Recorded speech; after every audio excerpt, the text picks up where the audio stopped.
Թեմայի քննարկումը շարունակեմ Alpha News-ի գլխավոր խմբագիր Տիգրան Քոչարյանի հետ։ Տիգրան, քրոնոլոգիայով փաստացի ներկայացրեցի, թե ինչ է կատարվում Գյումրիում ու նաև հիշեցրեցի, թե ինչից է սա սկիզբ առել, Նիկոլ Փաշինյանի ելույթը լսեցինք։ Սա քաղաքական հաշվեհարդար է ընդդիմադիր քաղաքապետի նկատմամբ։ Իհարկե սա քաղաքական հաշվեհարդար է, ընդհանրապես տեսեք Փաշինյանը շատ են սիրում պարծենալ նրանով, որ իրենք առանց խախտումների ընտրություններ են անցկացնում։ Դեռս մի կողմ թողնենք, հա, այդ վիճելությունը հենց այդ եզրույթի, բայց ինչ է կատարվում, այսպես կոչված արդար ընտրություններից հետո, աստված չտա, եթե ընտրվում է քաղաքապետ կամ համայնքապետ, որը չի հարում ԿՊ-ին կամ ունի ընդդիմադիր հայացքներ, միանգամից իր դեմ կամ ինչ որ գործ են հարուցում, կամ ինչպես վերջերս պարզվում է,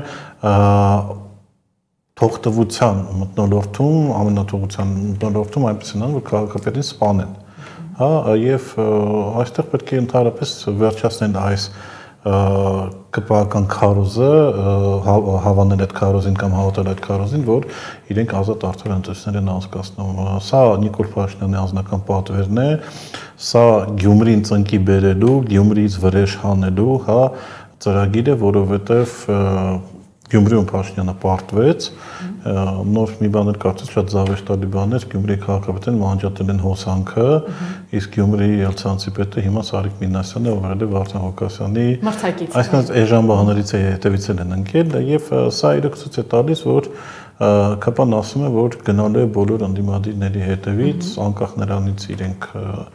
քաղաքական գործիչ են, իրենք եկեղեցական են, թե իրենք հասարակ քաղաքացի են։ Սկսել են տերորի մթնոլորտը, որը մենակ մի բանի մասին է խոսում, որ Փաշինյանը այլևս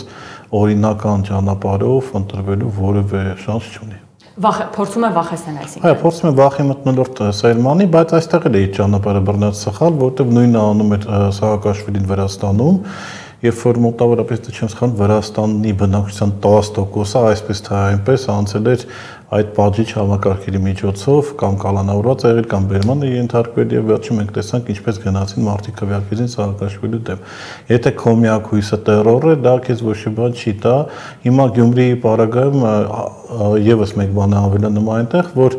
Գյումրեցին չի սիրում, որ Երևանից մարդ է գալիս ու փորձում է հարցերը լուծել, անկախ նրանից գյումրեցիների մի մասը ինչ վերաբերմունք ունեն Վարդան Ղուկասյանի հանդեպ, բայց ամեն դեպքում այդ Գյումրիի համերաշխությունը ինքը մնալու է։ Մի փոքր ինձ զարմացնում է դանդաղկոտությունը այլ ընդդիմադիր ֆրակցիաների հայտարարությունների աջակցություն Վարդան Ղուկասյանի, բայց հույս ունեմ դա զոհտեխնիկական հարց է։ Հիմա Գյումրեցիների պատվից ըստեյության խոսեցիք, հակազդեցությունը ինչ հետևանք կարող է ունենալ կամ ավելի ճիշտ ինչ արդյունք կարող է ունենալ եւ արդյոք քանի որ հետևում եք այս իրադարձություններին, հակազդեցությունը բավարար է գնահատում այն ինչ կատարվում է ի պաշտպանություն Վարդան Ղուկասյանի, թե ավելի լայն ընդվզում պետք է լինի։ Տեսեք, ներկայ այն ինչ կատարվում է, բավարար է այնքանը, որ Վարդան Ղուկասյանին դեռ չեն կարողանում, հա, տանել Երևան քննչական կոմիտե, չգիտեմ, հակակոռուպցիոն կոմիտե, ձերբակալեն, բերման ենթարկեն, այսպես ասենք, ներկայային ինքը փաստացի մեկուսացված է քաղաքապետարանում եւ մարդիկ, ամեն դեպքում այն քանակությունը մարդկանց, որոնք այդտեղ ներկա է, թույլ չի տալիս, որպեսզի որոշակի գործողություն լինեն։ Մենք տեսանք, որ Երևանից ապարդապար սև եւ կարմիր բերետներ եկան, երկու փոխոստիկանապետ է տեղում եւ այլն, հետագա զարգացումները եւ հետագա հաջող դիմադրությունը իհարկե ցույց կտա, դուք արդեն ասացիք, որ Վարդան Ղուկասյանը փորձում էր դուրս գալ քաղաքապետարանի շենքից, իմ կարծիքով դա ռազմավարական սխալ է, որտեղ նույն սխալը արեց Միքայել Սրբազանը, մտածելով, որ դե ամեն դեպքում ինքը գիտի, որ ինքը մաքուր է եւ արդար է, բայց Փաշինյանին դա չի հետաքրքրում, կա քաղաքական պատվեր, որպեսզի Միքայել Սրբազանը հայտնվի կալանավարում եւ կա պատվեր, որպեսզի նույնը տեղի ունենա Վարդան Ղուկասյանը եւ այսպես հանձնվել, այսպես գնալ իմ կարծիքով սխալ է, բայց ամեն դեպքում ինքը շատ ավելի լավ գիտի, իսկ վերադառնալով քննչական մարմինների այսօրվա տարածած տեսանյութին, տեսեք, Վարդան Ղուկասյանը շատ լավ գիտի, որ առնվազն իր հեռախոսը եւ իրեն երբ մի 5-6 ուժային լսում են, հա, եւ այս պարագաները Վարդան Ղուկասյանը բիթի մարդ է, հա, ինձ լեզվով ասեմ, եւ շատ լավ գիտի, որ 24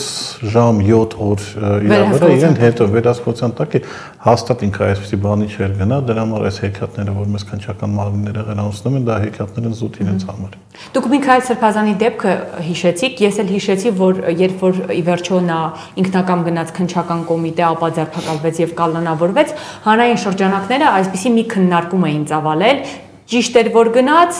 ճիշտ չէր որ գնաց։ Հիմա այս պարագայում, եթե Վարդան Ղուկասյանը ի վերջո գնա, անգամ ինքնակամ, անգամ եթե նրան տանեն, քաղաքական իմաստով դա ինչ է նշանակելու եւ եթե այսպես ընդվզումը շարունակվում է եւ նա մնում է քաղաքապետարանում, ինչ սցենարներ կարող են լինել։ Մի փոքր տարանջատենք Միքայել Սրբազանի Վարդան Ղուկասյանից, որովհետեւ Վարդան Ղուկասյանը նաև օրինական ընտրված իշխանություն է, հա, դա պետք է անպայման ֆիքսենք, որովհետև ժողովրդավարության բաստիոնը պետք է հարգվի ժողովրդի կարծիքը։ Միքայել Սրբազանը անջատ է գործում, գտնում է մի կառույցում, որը տարանջատված է պետությունից եւ Միքայել Սրբազանի դեմ կապված գործողությունները իրենք մի փոքր այլ իրավաբանական գործառույթ ունեն, բայց ամեն դեպքում տեսեք ինչն էր խնդիրը Միքայել Սրբազանի խնդիրը եւ ինչու շատերը դժգոհում են նաեւ փաստաբաններից Միքայել Սրբազանը, որոնք համոզել են իրեն դուրս գալ եւ գնալ հանձնվել։ Երբ որ Միքայել Սրբազանը էջմիացնում էր կաթոլիկ ասորանի շենքում, ժողովուրդը հավաքվել էր եւ պահում էր 3 գրող հետ է մաղվել։